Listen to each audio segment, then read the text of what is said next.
Rudiana justru membuat laporan yang isinya antara lain korban disebut meninggal di TKP dan kedua korban Terbongkar, ahli forensik bungkam Ibtu Rudiana terbukti hasil visum Vina dan Eki penuh rekayasa, bikin shock. Sebelum lanjut, jangan lupa untuk like, follow, subscribe, dan share, karena berbagi itu indah. Halo, selamat datang di channel Suara Hati Sang Istri.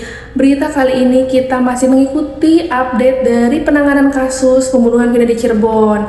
Terdapat pada dokumen visum ungkap tak ada luka karena benda tajam ya.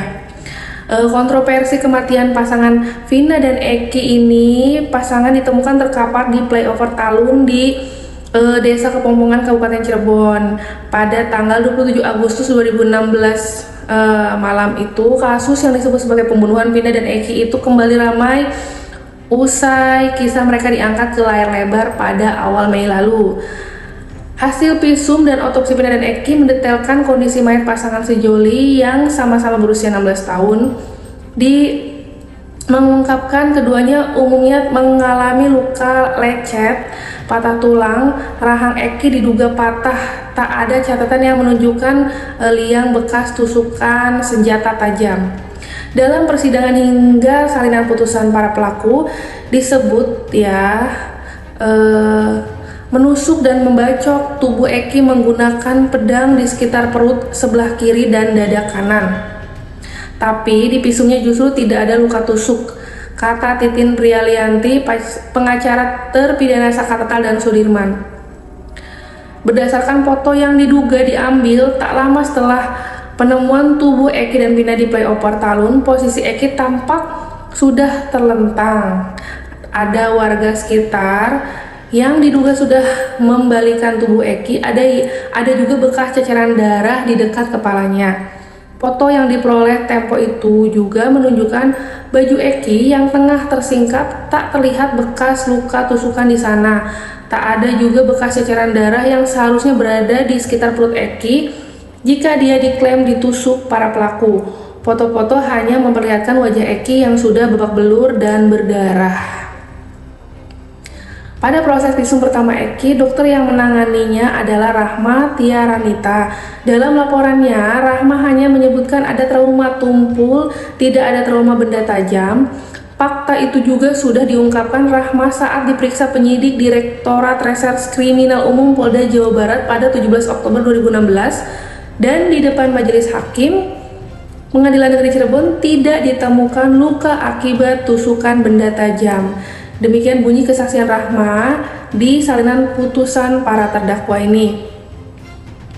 Untuk mengkonfirmasi kembali hasil visum itu, Rahma menolak diwawancarai. Ia meminta keterangannya diambil sesuai kesaksiannya di pengadilan dan pemeriksaan di Polda Jawa Barat. Cerita soal luka tusuk itu berawal dari ayah Eki Rudiana, pria yang kini berpangkat Inspektur 1 dan menjabat Kepala Kepolisian Sektor Kapetakan itu menceritakan secara detail kematian anaknya saat menjalani pemeriksaan di Polres Cirebon pada 31 Agustus 2017. Rudiana mengaku melihat luka tusuk di bagian dada depan sebelah kiri anaknya. Padahal salah seorang polisi piket Polres Cirebon yang turut hadir di lokasi dan malam kejadian mengatakan tak melihat ada luka tusukan.